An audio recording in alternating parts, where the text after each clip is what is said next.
This is Matt Qualls with the Citrus Park Church of Christ. We hope your study of the Gospel of Luke is proving fruitful.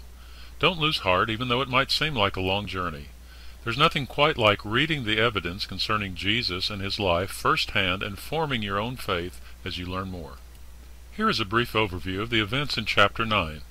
Jesus sent out the 12 knowing there was much work to do and little time in which to do it.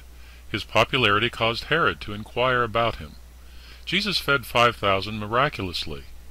Peter confessed Jesus as the Christ, then learned the cost of following a suffering Messiah. Jesus was transfigured before the inner band of apostles, then returned to the foot of the mountain to cast out a demon that his disciples could not. After he taught other important lessons to his disciples, he warned James and John against taking vengeance. He set his face toward Jerusalem and told his apostles that his visit there would mean his death. The chapter ends with the challenges Jesus offered those who indicated an interest in following such a Savior. The chapter began with Jesus sending out his 12 apostles on their own. He equipped them with power and authority over disease and demons, and they had learned from Jesus the message they needed to preach. Jesus told them not to be overly concerned with provisions nor the reception their message received. The bottom line seemed to be getting the message out, and the apostles followed suit.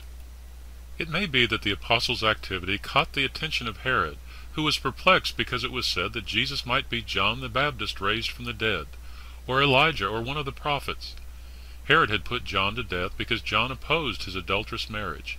Jesus was not John the Baptist, but it's ironic that he would indeed be raised from the dead.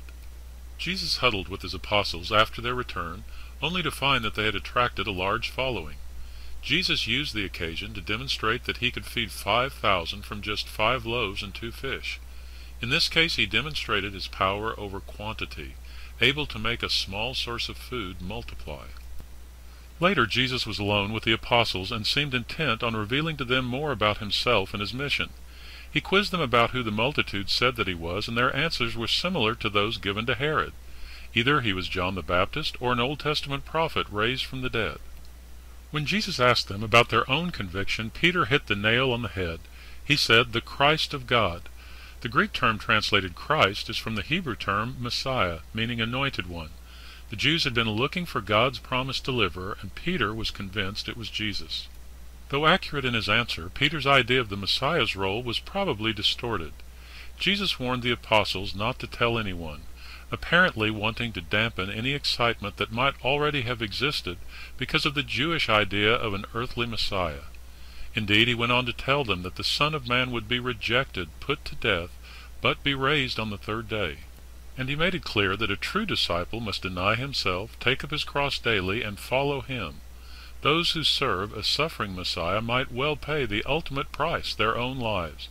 Such a discipleship was hardly the grandeur that the apostles might have pictured.